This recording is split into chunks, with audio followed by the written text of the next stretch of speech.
Hallelujah, praise the Lord. Praise the Lord. खुदावंद का धन्यवाद हो कि परमेश्वर ने हमें अवसर दिया एक बार फिर से कि परमेश्वर की महिमा कर सके, परमेश्वर की आराधना कर सके, क्योंकि मनुष्य का निर्माण खुदा ने इसलिए किया है कि परमेश्वर की हम महिमा करें, उसकी आराधना करें। थैंक यू सिस्टर सीमा, सब लोग आपका मैं धन्यवाद देता हूं कि आपने हमें बताया कि वॉइस नहीं आ रही है। प्रभु आपको बहुत आशीष दे बहन, अपने अनुग्रह में रखे, अपने आपके परिवार को प्रभु बहुत आशीष दे। Thank you sister, all clear लिखने के लिए। परमेश्वर को महिमा हम देंगे मिलके। हालेलुया। और प्रभु ने मनुष्य का निर्माण इसलिए किया है कि वो केवल उसकी महिमा करे, उसकी आराधना करे। तो आइए हम सब प्रार्थना करेंगे और उसके बाद परमेश्वर के वचन में हम सब मिल करके परमेश्वर की आत्मिक रोटी को, hallelujah, yes. Okay sister Renuka sister ji, प्रभु आपको आशीष दे। जी हाँ, आपने लिख दिया है, आवाज आ रही है, सो धन्यवाद हो परमेश्वर का हर एक बातों में। Yes sister, hallelujah. और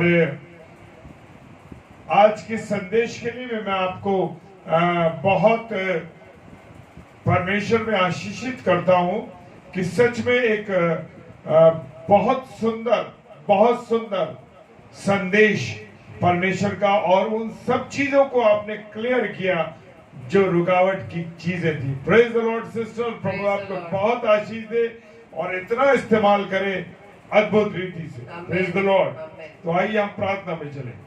सर्वशक्तिमान पिता परमेश्वर को धन्यवाद देते हैं खुदावन इस समय के लिए, सुंदर संगति के लिए प्रभु, और विशेषकर आपकी उपस्थिति के लिए हम आपको धन्यवाद देते हैं प्रभु। जब आपकी महिमा करने जा रहे हैं प्रभु जी, सारी इज्जत, सारा जलाल और सारी महिमा प्रभु आपको देते हैं।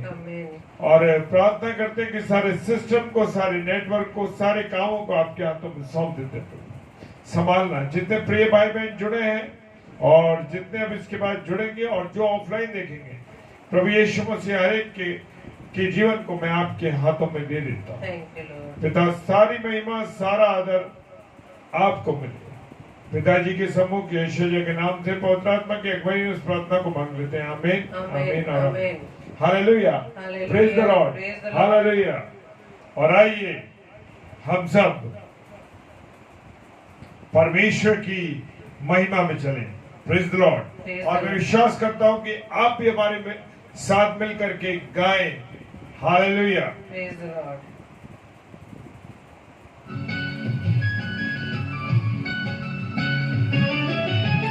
हमको परमेश्वर की हर समय महिमा करनी, चाहे किसी भी हालत में, किसी भी समय हो। Praise the Lord, hallelujah. जी हाँ, हर समय उसकी महिमा करनी है।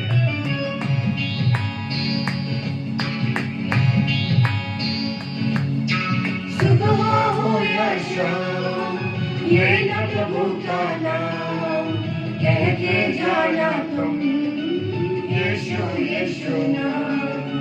सुबह हो या शाम, ये न प्रभु का नाम, कहते जाना तुम यीशु यीशु नाम। यीशु नाम, यीशु नाम, यीशु नाम, यीशु नाम, यीशु नाम, यीशु नाम, यीशु नाम, यीशु नाम। सिस्टर, हम आपका स्वागत करते हैं। प्रभु आपको बहुत आशीष दे बहन। Praise the Lord, hallelujah.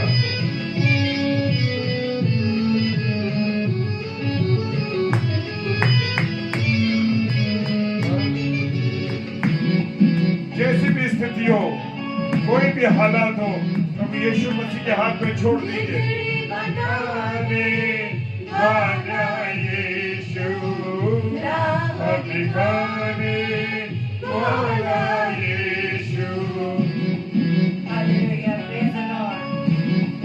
Praise the Lord.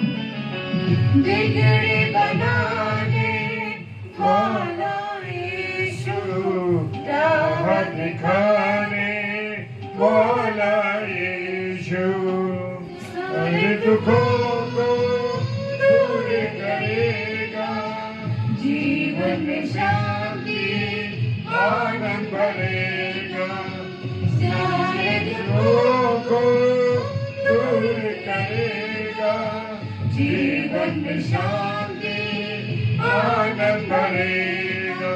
सुबह हो या शाम लेना प्रभु का नाम, कहते जाना तुम यीशु यीशु नाम।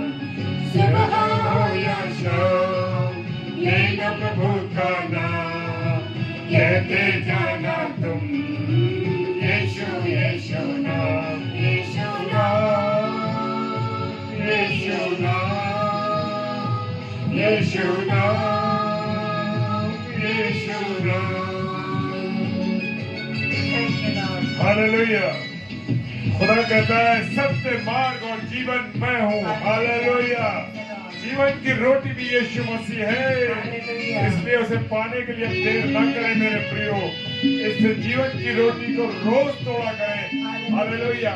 रोज रात 10 से 10:30 बजे आप यीशु के जीवन की रोटी को तोड़ते हैं। Praise the Lord.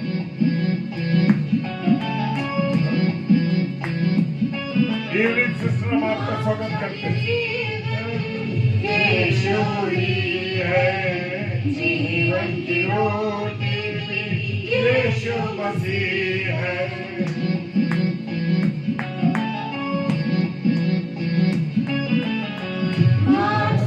जीवन यीशु ही है, जीवन की रोटी यीशु मसीह है।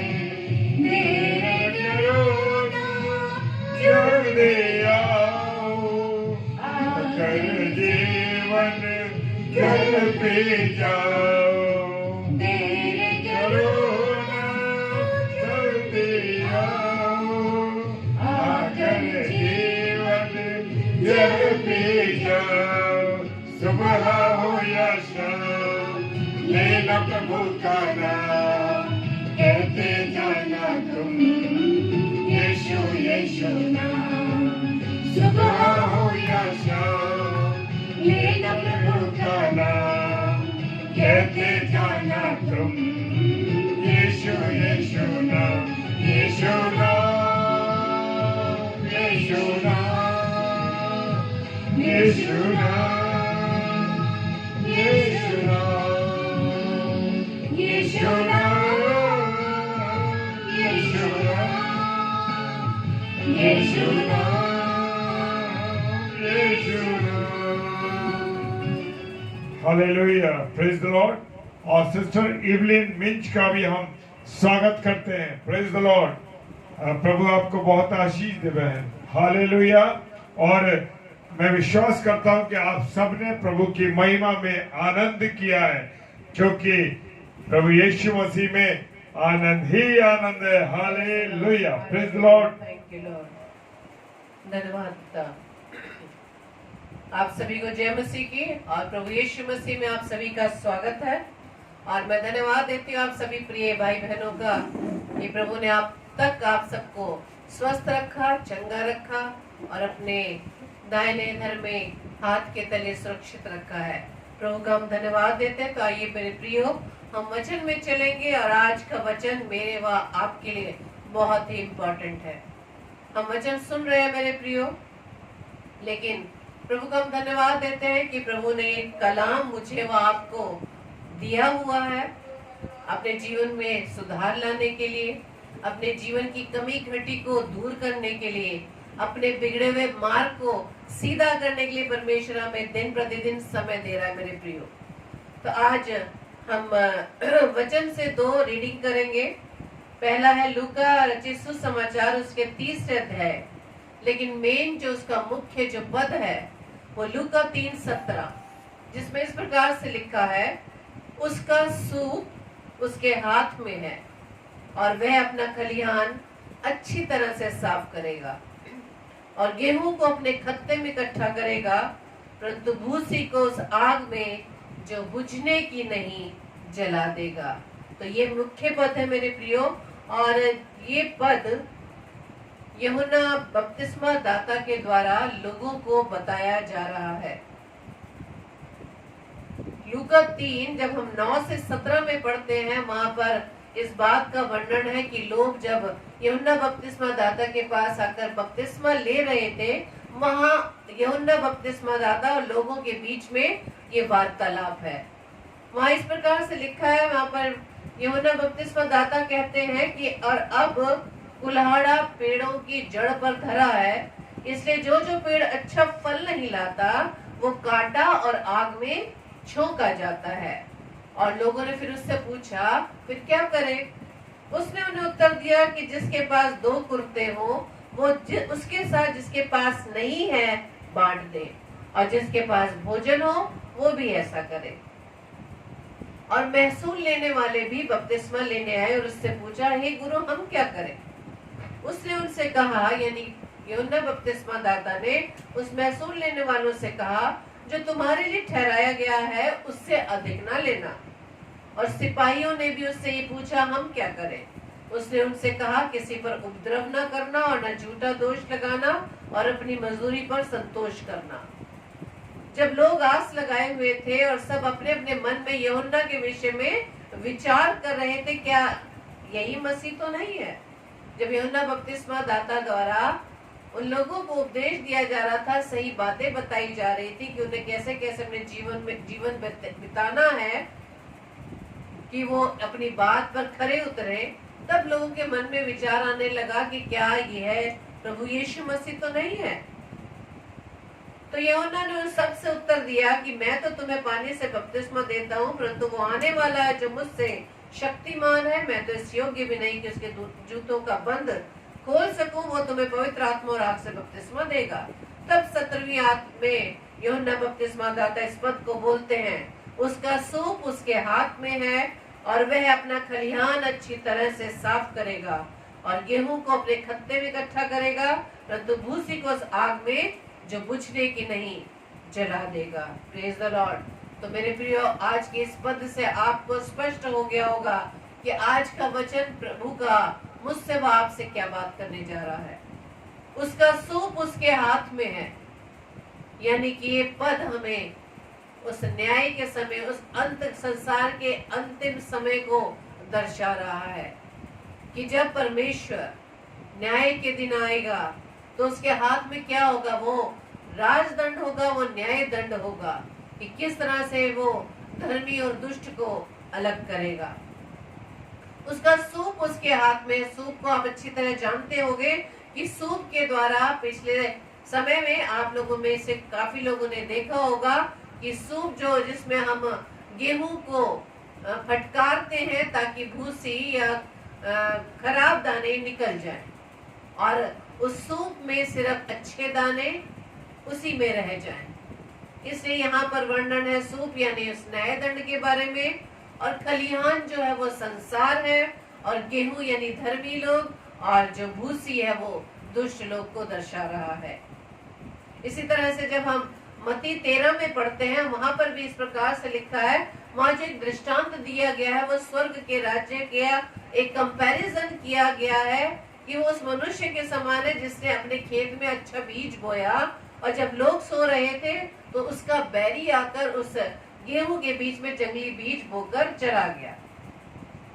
तो जब पता चला उस गृहस्थ को उसके दासों के द्वारा, तो उसने उन्हें ये कहा कि ये किसी बैरी का काम है, क्योंकि मैंने तो गेहूं के दाने बोए थे, लेकिन ये जो जंगली बीज है वो मेरे किसी दुश्मन का काम है या उस दुष्ट का काम है जो मेरे विरोध में है। अब ये नहीं हो सकता कि जो हमने हाथों के द्वारा जो हमने गेहूं के दाने को बोया उसके साथ बैरी ने जंगली दाने भी बो दिए, तो हम अपने हाथ से लगाई हुई चीजों को हम अपने आप नहीं उखाड़ सकते। हम उस वक्त का इंतजार करते हैं कि जब ये साथ साथ बढ़ेंगे, तो जब कटनी का समय आएगा तब दोनों एक साथ बढ़ेंगे और तब जंगली दानों को और उस गेहूं को दानों को अलग कर दिया जाएगा। उस 30 पद में लिखा है मत्ती 13:30 में, कटनी तक दोनों को एक साथ बढ़ने दो, यानी कि उस अंतिम समय, उस न्याय के समय तक दुष्ट और धर्मियों को एक साथ बढ़ने दो, एक साथ रहने दो इस पृथ्वी पर। और कटनी के समय में काटने वालों से कहूंगा, ये यहाँ पर दर्शाया जा रहा है परमेश्वर को। प्रभु यीशु मसीह जो एक न्यायी बनकर आएगा, तब वो अपने स्वर्गदूतों से क्या कहेगा, पहले जंगली दाने के पौधे बटोर कर जलाने के लिए उनके गट्ठे बांध लो। जंगली दाने यानी उस दुष्टता के कार्यों को करने वाले लोगों को बटोर लो, उन्हें कहाँ डाल दो, उस जलने वाली आग में। और गेहूं को मेरे खत्ते में इकट्ठा करो।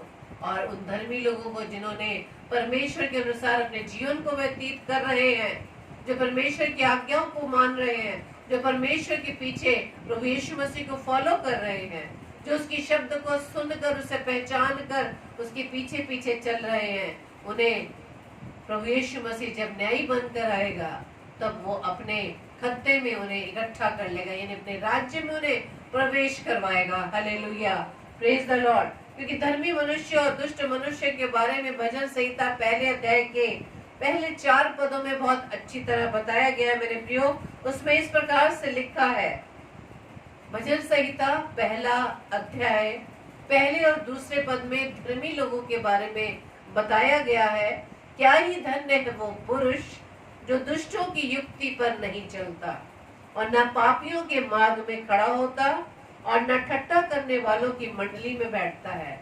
दूसरा पद, परंतु वह तो यहोवा की व्यवस्था से प्रसन्न रहता है और उसकी व्यवस्था पर रात दिन ध्यान करता रहता है।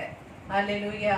तो यहाँ पर इस धर्मी मनुष्य के बारे में वचन में दाऊद के द्वारा बताया गया है कि वो ना तो दुष्टों की युक्ति पर चलता है, यानी दुष्टों के बताए हुए बातों में आकर, उनके झांसे में आकर अपने चरित्र को नहीं बिगाड़ता, क्योंकि वचन में लिखा है कि बुरी संगति अच्छे चरित्र को बिगाड़ देती है। धर्मी व्यक्ति इस बात को, जो प्रभु का भय मानता है, वो उसे भली भांति जानता है कि यदि मैं दुष्टों की युक्ति में आ जाऊंगा, उनकी संगति में बैठूंगा, तो मेरा जीवन भी उन्हीं की तरह हो जाएगा। इसलिए वचन यही कहता है कि ना तो वो पापियों के मार्ग में खड़ा होता, यानी दुष्टों की उस दुष्ट लोगों के उस मार्ग में भी वो खड़ा नहीं होता, और न ठट्ठा करने वालों की मंडली में बैठता है, परंतु वो तो यहोवा की व्यवस्था से प्रसन्न रहता है। वो परमेश्वर के बताए हुए बातों को वो पसंद करता है, उससे खुश रहता है। परमेश्वर की आज्ञाओं को मानते हुआ वो परमेश्वर के पीछे पीछे चलता है, उसके अनुसार अपने जीवन को व्यतीत करता है। लेकिन दुष्ट लोगों को परमेश्वर की बातें पसंद नहीं। आज हम भी अपने आसपास लोगों को देखते हैं कि जो परमेश्वर के वचन में बने रहते हैं, जो परमेश्वर के सेवा कार्य में लगे रहते हैं, लेकिन जो व्यक्ति परमेश्वर की बातों से प्रसन्न नहीं होते, वो सिर्फ थोड़े टाइम के लिए परमेश्वर की संगति में आते जब उन्हें किसी चीज की आवश्यकता होती है, लेकिन वो हर समय, पूरे समय वो परमेश्वर की बातों से प्रसन्न नहीं रहते, परमेश्वर की व्यवस्था से प्रसन्न रहते हैं, परमेश्वर के वचन में वो नहीं बने रहते।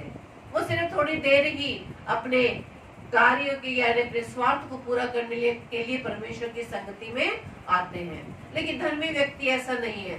धर्मी व्यक्ति थोड़ी देर के लिए नहीं, वो हर समय, वो 24 घंटे अपने आप को परमेश्वर के अनुसार बनाए रखता है।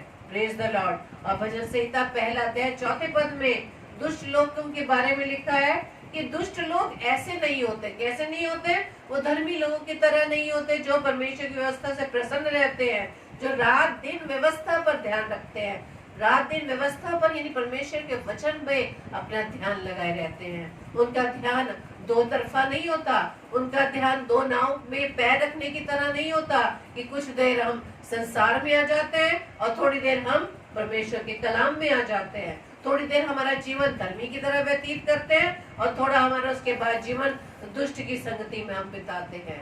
धर्मियों का जीवन इस प्रकार का जीवन नहीं होता। लेकिन दुष्ट लोग ऐसे नहीं होते, धर्मी लोगों की तरह नहीं होते, क्योंकि उन्हें दूसरों का अपमान करने में अच्छा लगता है, वो दूसरों का निरादर करने में उन्हें अच्छा लगता है, वो दूसरों को लुक डाउन उनको करने में अच्छा लगता है, दूसरों की निंदा करनी अच्छी लगती है, दूसरों की बुराई करनी अच्छी लगती है, उन्हें ये सब बातें अच्छी लगती है। इसलिए वचन संहिता 1:4 में लिखा है कि दुष्ट लोग ऐसे नहीं होते, वे उस भूसी के समान होते हैं जो पवन से उड़ाई जाती है। हालेलुया। तो ये है आज का वचन मेरे प्रियो, मेरे बाप के लिए कि परमेश्वर के हाथ में वो सूप है, वो न्याय दंड है, जिसके द्वारा धर्मी और दुष्ट मनुष्यों के बीच में परमेश्वर उन्हें अलग अलग करेगा। क्योंकि परमेश्वर अपने राज्य में दुष्ट लोगों की कोई एंट्री नहीं है। लूसीफर के बारे में आप जानते हैं ना कि जब लूसीफर ने, जो एक प्रधान स्वर्गदूत था, सारे स्वर्गदूत उसके अंडर में थे, लेकिन उसके मन में ये विचार आया कि मेरे से ऊपर केवल कौन है, परमेश्वर ही है, तो क्यों ना मैं परमेश्वर के समान हो जाऊं। ये विचार आते ही परमेश्वर ने उस लूसीफर को इस पृथ्वी पर गिरा दिया। हालेलुया। और इस संसार के बारे में हम जानते हैं, इस संसार का हाकिम कौन है, शैतान है। हालेलुया। इस पृथ्वी पर परमेश्वर ने आदम को रचा अपनी शक्ल, अपनी सूरत पर, लेकिन वो भी अनाज्ञाकारिता के कारण उस सदन की वाटिका से निकाल दिया गया। लेकिन फिर भी उसे आशीष दी कि इस पृथ्वी पर भर जाओ। लेकिन जैसे जैसे समय बीतता गया, दुष्ट ऑलरेडी यहाँ पर गिरा दिया गया था, लूसीफर ऑलरेडी पृथ्वी पर गिरा दिया गया था, तो उसने अपनी दुष्टता का कार्य शुरू कर दिया। उसने परमेश्वर के लोगों के बीच में अपनी दुष्टता को डालना शुरू कर दिया। आज भी हम देखते हैं कि परमेश्वर को हम जान तो रहे हैं, परमेश्वर के वचन के बारे में अच्छी तरह जानते हैं, कहने को तो हम मसीह हैं, कहने को तो हम परमेश्वर के भवन में हर संडे जाकर परमेश्वर की आराधना करते हैं, प्रेयर मीटिंग्स अटेंड करते हैं, परमेश्वर के कलाम को सुनते हैं, लेकिन हमारा जीवन क्या है मेरे प्रियो? हमारा जीवन क्या प्रभु को भाने योग्य है? क्या उसे चाहने योग्य है? कि मेरा व आपका जीवन परमेश्वर के अनुसार चल रहा है? यही परमेश्वर मुझ में और आप में न्याय करेगा। वो उसकी दृष्टि मेरे व आपके मन पर लगी रहती, क्योंकि बाहरी स्वरूप तो मनुष्य देख रहा है, देखने में तो हम बहुत धर्मी लग रहे हैं कि रोजाना लोग हमें नोटिस करते हैं कि हम हर संडे को चर्च जाते हैं, परमेश्वर की आराधना में करते हैं, बढ़ चढ़ कर हम परमेश्वर की सेवा में हम आगे बढ़ते हैं, पहला नंबर लाना चाहते हैं कि सबसे ज्यादा कार्य मैं परमेश्वर की सेवा के लिए मैं ही करूं। लेकिन क्या मेरे व्यवहार से, क्या मेरे स्वभाव से परमेश्वर का स्वभाव झलक रहा है, या अंदर ही अंदर हमारे अंदर दुष्टता की बातें चल रही है? देखने में तो हम बाहरी रूप से लोगों को हम धर्मी दिखाई दे रहे हैं, लेकिन क्या अंदर हमारे विचार जो है वो दुष्टता के तो नहीं? क्या हम दो चित्त वाले व्यक्ति तो नहीं? तो आज प्रभु इसी बात को हमें बताना चाह रहा है कि हमारा स्वभाव क्या, हमारा जीवन क्या है, धर्मी की तरह या दुष्ट की तरह? परमेश्वर आज भी वचन के द्वारा हमें चिता रहा है, हमें हम अपनी दुष्टता से, अपने बुरे कामों से फिर जाएं और दुष्टता के मार्ग से लौटकर परमेश्वर के मार्ग पर चलने वाले बन सके। मरकुस रचित सुसमाचार उसके 9 अध्याय में यदि हम पढ़ते हैं 43 से लेके 46 पद में, वहाँ परमेश्वर का कलाम कहता है, यदि तेरा हाथ तुझे ठोकर खिलाए तो उसे काट डाल। टुंडा होकर जीवन में प्रवेश करना तेरे लिए इससे भला है कि 2 हाथ रहते हुए नरक के बीच उस आग में डाला जाए जो कभी बुझने की नहीं। और यदि तेरा पाँव ठोकर खिलाए तो उसे काट डाल। लंगड़ा होकर जीवन में प्रवेश करना तेरे लिए इससे भला है कि 2 पाँव रहते हुए नरक में डाल दिया जाए। 46 पद में लिखा, यदि तेरी आंख तुझे ठोकर खिलाए तो उसे निकाल डाल। काना होकर परमेश्वर के राज्य में प्रवेश करना तेरे लिए इससे भला है कि 2 आंख रहते हुए तो नरक में डाल दिया जाए। यहाँ वचन में परमेश्वर का कहने का मतलब ये है मेरे प्रिय, ये नहीं कि इन 2 हाथों में से अगर मेरा एक हाथ गलत काम करे तो हम काट डालें। काट डालने का मतलब है जो हम अपने हाथों के द्वारा बुरे कार्य करते हैं अपने अजीजों के विरोध में, अपने प्रियों के विरोध में, तो उन कार्यों को अपने जीवन से हम निकाल डालें। आंखों के द्वारा हम जब गलत कामों को देखते हैं, आंखों को निकाल देने का मतलब ये है कि हमारी आत्मिक आंखें जो बंद हैं वो हम परमेश्वर के अनुग्रह से खोल दें। हमारी आंखें सिर्फ परमेश्वर के कार्यों को देखें, हमारे आंखों के द्वारा सिर्फ परमेश्वर का कलाम हम देखने पाए। Praise the Lord. यदि पांव हमारे गलत काम, दुष्टता के कामों की ओर जाते हैं, परमेश्वर कहता है काट डाल। पैरों को नहीं काटना, पैरों द्वारा किए जाने वाले दुष्टता के कामों को काटना है। Praise the Lord, hallelujah. इसी प्रकार से मत्ती 13:49 में प्रभु का वचन कहता है कि जगत के अंत में ऐसा ही होगा। कैसा होगा? कि स्वर्गदूत आकर दुष्टों को धर्मियों से अलग करेंगे और उन्हें आग के कुंड में डालेंगे। Praise the Lord. जैसे कि लूका 3:37 में मैंने पढ़ा, 3:17 में, कि उसका सूप उसके हाथ में, यानी परमेश्वर जब न्याय बन कर आएगा तो राजदंड, न्याय का दंड उसके हाथ में होगा और वो अपना खलिहान अच्छी तरह से साफ करेगा। खलिहान ये है, ये सृष्टि जिसे परमेश्वर ने बड़े प्रेम से बनाई, सृष्टि बनाई मेरे बाप के लिए, जिसमें मुझे वह आपको परमेश्वर ने अपनी महिमा के कार्य के लिए रखा है। इसलिए जब वो न्याय करने आएगा तो अपने इस खलिहान को अच्छी तरह साफ करेगा। यहाँ पे दुष्टता और धार्मिक कार्य करने वाले दोनों उसके संतान उसमें रह रहे हैं, लेकिन उसके जो संतान है वो कौन से कार्य कर रहे हैं? दुष्टता के कार्य कर रहे हैं या धर्म के कार्य कर रहे हैं? तो दुष्ट के कार्य जो करने वाले हैं वो भूसी के साथ उसको कंपेयर किया गया है, और जो धर्म के यानी धर्मी लोग हैं उसे गेहूं के साथ कंपेयर किया गया है। तो परमेश्वर जब न्याय करेगा तो वो स्वर्गदूतों को क्या आज्ञा देगा कि पहले किसको बटोर लो? पहले इन भूसी को जो पवन के द्वारा उड़ाई जाते, पहले जंगली दानों को इन्हें बटोर लो, इनके गट्ठे बांध लो और इन्हें आग में झोंक दो।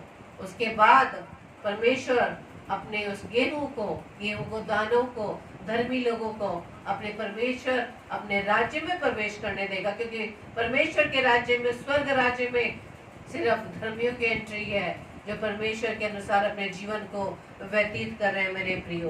Praise the Lord. और इसी प्रकार से आज हम देखते हैं, कई बार हमारे मन में विचार आता है कि हम तो परमेश्वर के वचन में इतना बना रहते हैं, परमेश्वर से इतनी प्रार्थना करते हैं, हम परमेश्वर की सेवा के लिए अपना समय हम लगाते हैं, परमेश्वर के वचन में हम बने रहते हैं। जैसे कि भजन संहिता पहले अध्याय में हमने पढ़ा कि जो धर्मी लोग होते हैं वो दिन रात व्यवस्था पर ध्यान लगाए रहते हैं, लेकिन जब हम दुष्ट के साथ अपने आप को खुद कंपेयर करने लगते हैं कि उन्हें देखो, उनका जीवन देखो, कितना दुष्टता का जीवन भरा, लेकिन उनके रहने का, उनके हर प्रकार का, वो कितने मजे में, कितने आनंद में अपना जीवन व्यतीत कर रहे हैं, उनका कार्य कितनी जल्दी जल्दी हो जाता है। उनसे जब हम कंपेयर करने लगते हैं मेरे प्रियो, इस बात को याद रखें कि जो परमेश्वर के लोग हैं, जो परमेश्वर की व्यवस्था पर ध्यान लगाए रहते हैं दिन रात, उनके जीवन में एक आनंद है, क्योंकि परमेश्वर की ओर से जो आशीषें मिलती हैं,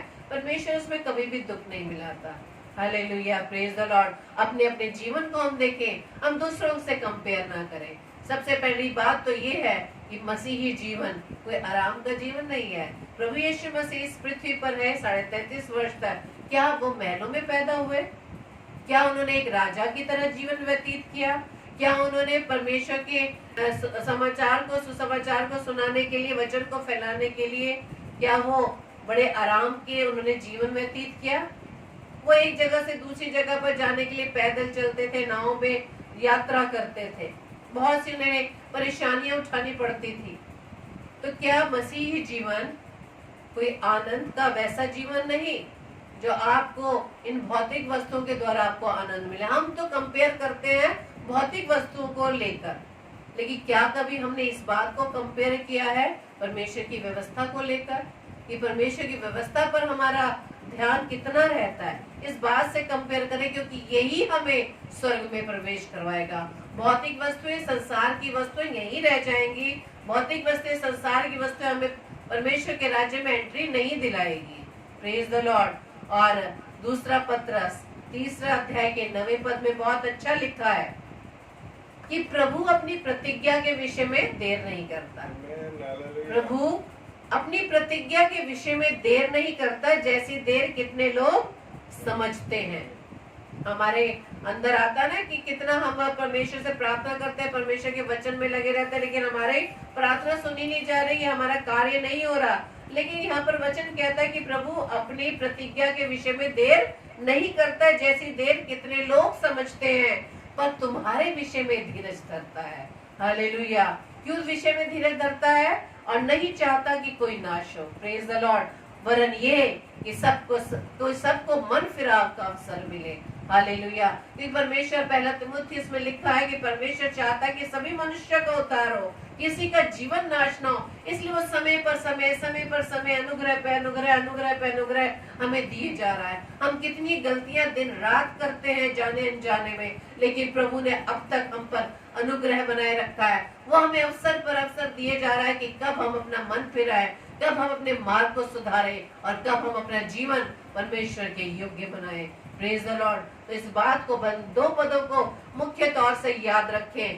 पहला लूका 3:17 कि उसका सूप उसके हाथ में और वो अपना खलिहान अच्छी तरह से साफ करेगा और गेहूं को अपने खत्ते में इकट्ठा करेगा, परंतु भूसी को उस आग में जो बुझने की नहीं जला देगा। और जो मैंने अभी पद पढ़ा दूसरा पत्रस 3:9 में कि प्रभु अपनी प्रतिज्ञा के विषय में देर नहीं करता, क्योंकि हमें वो समय दे रहा है। वो हमें इस बात की छूट दे रहा है कि हम गलतियां तो कर रहे हैं और इस बात से आनंदित ना हो यदि हम जीवन में गलती कर रहे हैं, लेकिन हमें कोई भी प्रभु की ओर से कोई भी पनिशमेंट नहीं मिल रही।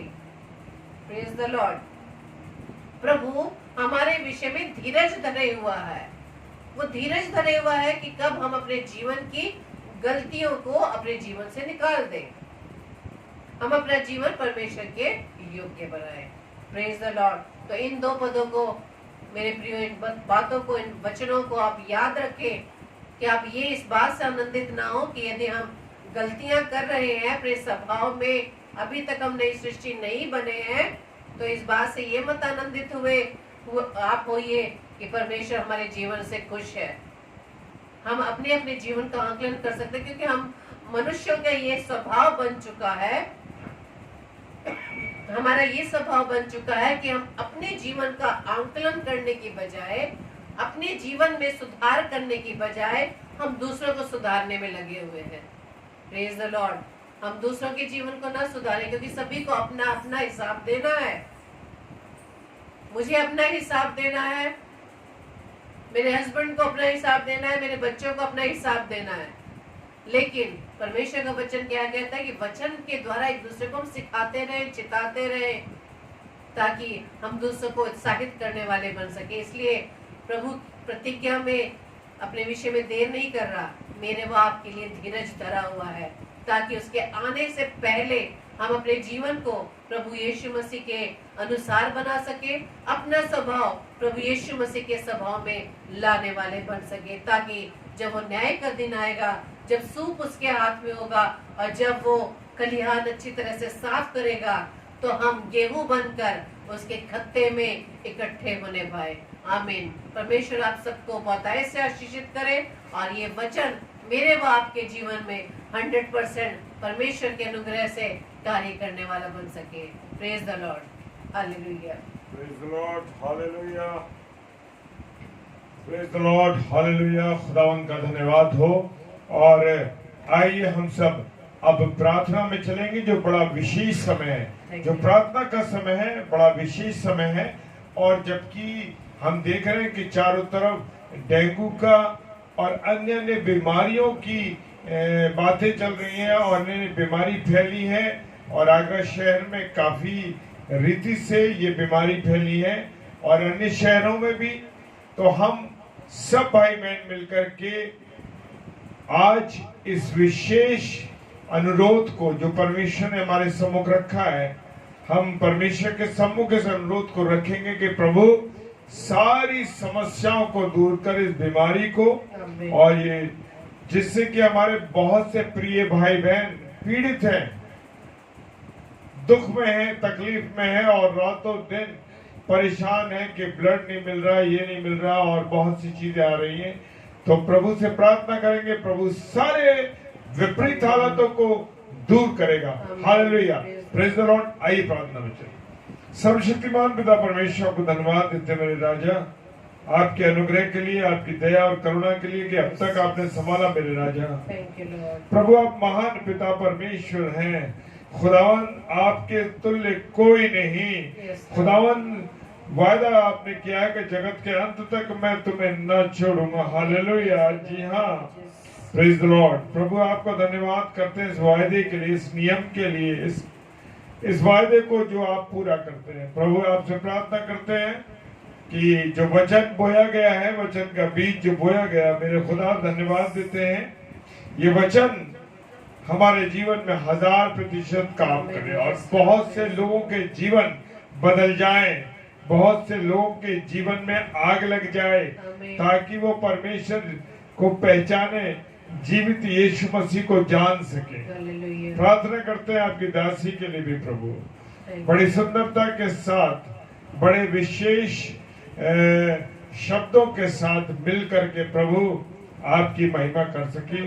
खुदावंद इनके जीवन पर आपकी आशीष हो और प्रभु आप सहायता कीजिए प्रभु, ये घटे और आप बड़े पिता परमेश्वर इनके जीवन में। प्रार्थना करते हैं पिता परमेश्वर, जितने भी प्रिय भाई बहन, हमारे पासवान भाई, हमारी बहनें जो प्रभु जी ने इस्तेमाल कर रहा है, खुदावंद की आशीष सब पर हो।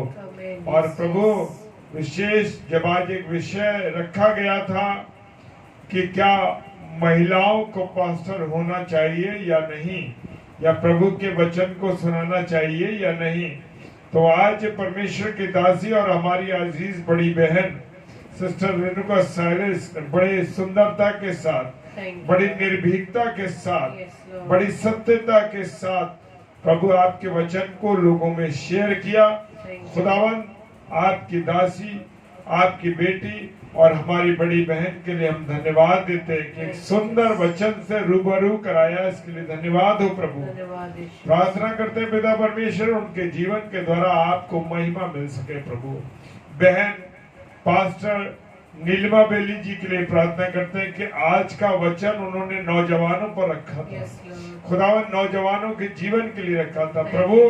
बहुत आशीष देना हमारी इस प्यारी बहन को खुदावन, जो कि बरेली शहर की है, और आपकी दया उनके जीवन पर बनी रहे लगातार।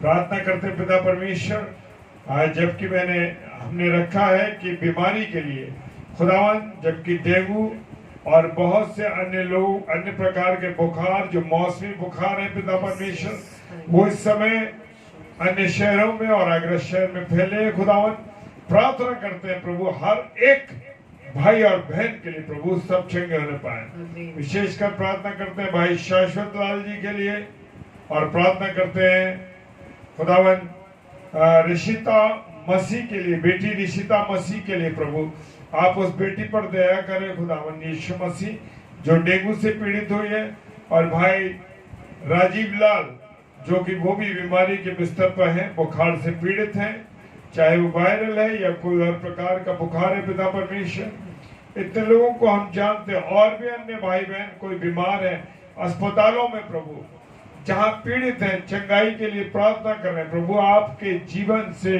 हम उनके जीवन के लिए प्रभु आपसे चंगाई की प्रार्थना करते हैं, उन्हें चंगाई बख्शे खुदावन, क्योंकि आपने कोड़े खाए खुदावन इसलिए कि जीवन पाए और बहुतायत का जीवन पाए, चंगाई पाए आपके लहू के द्वारा प्रभु। प्रार्थना करते हैं जो लोग इस रात्रि के समय में सफर करते हैं प्रभु, सबको सही मंजिल तक पहुंचाना प्रभु, धन्यवाद देने पाए पिता। जो आपकी सेवा में पासवान बहनें लगी हैं, भाई लगे हैं, सुसमाचार सुना रहे हैं, जहां पर विरोध किया जा रहा है प्रभु, उन स्थानों के लिए प्रार्थना करते हैं प्रभु, अपने लहू के बाड़े के को बांध दीजिए खुदावन, ताकि लोग जाने कि हर एक घुटना झुकेगा, हर एक जुबान अंगीकार करेगी कि यीशु ही प्रभु है। पिता परमेश्वर प्रार्थना करते हैं लोग आपके सच्चाई के जीवन को जान सके खुदावन। हाँ प्रभु, अपनी कलीसिया को, अपनी दुल्हन को तैयार करना पिता परमेश्वर, ताकि दुल्हन जब तैयार रहेगी तभी आपका, जो आप हमारे दूल्हा है प्रभु, आप इस पृथ्वी पर आ सकेंगे। हालेलुया। पिता धन्यवाद देते हैं, इस सेशन को कंप्लीट कराया पिता परमेश्वर, आपका धन्यवाद। हर एक रुकावट से, हर एक परेशानी तकलीफ से बचाया पिता, धन्यवाद। खुदावन जो बहनें संतान से वंचित हैं, यीशु मसीह आपके नाम से उनके कोख को खोल देते। हालेलुया। प्रार्थना करते हैं पिता परमेश्वर, उनको आशीष देना औलाद की प्रभु। पिताजी जो निराशा में है, जो नशे की हालत में है, अपने आप को सुसाइड करना चाहते हैं, खुदावन अपने आप को नष्ट करना चाहते हैं, ऐसे भाइयों के लिए, ऐसे बहनों के लिए, ऐसे बच्चों के लिए प्रार्थना करते हैं खुदावन उनके मन को खोलना और वो आपके जीवन के द्वारा आपके जीवन को पहचान सके। जीवित यीशु मसीह आप हैं। सारी बातों के लिए धन्यवाद देते हैं। हम जैसे पत्थरों को आप इस्तेमाल कर रहे हैं खुदावन, धन्यवाद। विश्वास के साथ यीशु मसीह के नाम से पिताजी के सम्मुख पवित्र आत्मा की अगुवाई में इस प्रार्थना को मांग लेते हैं। आमीन, आमीन और आमीन। Hallelujah, hallelujah, praise the Lord. खुदावन का धन्यवाद हो। और मैं स्वागत करता हूं एक बार फिर से नॉर्मन थॉमस अंकल का, जो कि हमारी आगरा मसीह मंडली के सीनियर सलाहकार हैं और समय समय पर मिस्टर नॉर्मन थॉमस अंकल हमको अपनी सलाहों के द्वारा इस आगरा मसीह मंडली में सहायता करते हैं, क्योंकि बुजुर्गों का और सीनियर्स लोगों का एक कलीसिया में या संस्था में होना लोगों का बहुत जरूरी है। सो मैं परमेश्वर का धन्यवाद देता हूं कि ऐसे हमारे अजीजों को परमेश्वर ने जोड़ा है। पास्टर और नॉर्मन थॉमस अंकल और हमारी एस्टर आंटी का आज वेडिंग एनिवर्सरी है और 43वीं एनिवर्सरी है। जी हाँ, 43वीं एनिवर्सरी है। सो प्रभु आप दोनों को बहुत आशीष दे, बहुत बरकत दे। आइए एक बार फिर से उनके जीवन के लिए प्रार्थना करें। पिता परमेश्वर, प्रार्थना करते हैं अपने अजीजों के लिए, अपने बुजुर्गवारों के लिए, नॉर्मन थॉमस अंकल और एस्टर आंटी के लिए प्रभु, जबकि आज से 43 वर्ष पूर्व आपने इन दोनों को एक करा प्रभु जी, एक जीवन दिया, एक परिवार की स्थापना करी। खुदावन धन्यवाद देते हैं, प्रार्थना करते हैं अंतिम क्षण तक आपके विश्वासी आपके प्रेम में और इन दोनों के जीवन में आपका प्रेम बना रहे, आपकी उपस्थिति बने रहे। सारी बातों के लिए धन्यवाद देते पिता, और इनके दाम्पत्य जीवन के लिए आपसे आशीष मांगते हैं, उम्र की दराजी मांगते हैं। प्रभु जी आपका अनुग्रह दोनों के पर बना रहे। पिताजी के सम्मुख ईश्वर जय के नाम से पवित्र आत्मा की अगुवाई में इस प्रार्थना को मांग लेते हैं। आमीन, आमीन, आमीन। और पास्टर अरुण लॉन्गसन सर, मैं आपका इस प्रार्थना सभा में स्वागत करता हूं। Praise the Lord. और कल का सेशन 26 तारीख और 26 अक्टूबर 2021 है और 7 से 8 पास्टर हर्षित नूरा जी, जो बड़े सीनियर पास्टर हैं और दाऊद प्रेयर हाउस के वो सीनियर पास्टर हैं, और गोरखपुर शहर से हमारे अजीज पासवान साहब हैं। सो परमेश्वर का धन्यवाद हो। और ऐसे सीनियर पास्टर्स इस आगरा मसीह मंडली पेज पर आते हैं। हम धन्य हैं कि हमारे बुजुर्ग सीनियर पास्टर लोग हमारे साथ जुड़ते हैं। Praise the Lord. और हम धन्यवाद देते हैं हर एक बातों के लिए परमेश्वर का। और 9 से 10 पास्टर ईडी सिंह, जी हाँ, ईडी सिंह साहब, जो कि मथुरा शहर से हैं और आराधना संदेश मिनिस्ट्री के संचालक हैं और बहुत अच्छी तरीके से ये परमेश्वर की महिमा करते हैं, परमेश्वर के वचन को सुनाते हैं। और इनके साथ भाई हैं, भाई हिमांशु, जो कि वो भी मथुरा शहर से, बहुत अच्छी ये दोनों पासवान लोग सेवकाई कर रहे हैं। Praise the Lord. और 9 से और 10 से 10:30 डेली डिवोशन में आप हम सबके साथ जुड़े और प्रभु आप सबको बहुत आशीष दे, बहुत बरकत दे। आप हमारे लिए भी जरूर प्रार्थना कीजिए, क्योंकि हमें भी आप सबकी प्रार्थनाओं की आवश्यकता है, ताकि प्रभु के अनुग्रह में हम रोज बरोज बढ़ते चले। Praise the Lord, hallelujah. खुदावंद आपको आशीष दे। जय मसीह की। जय मसीह की।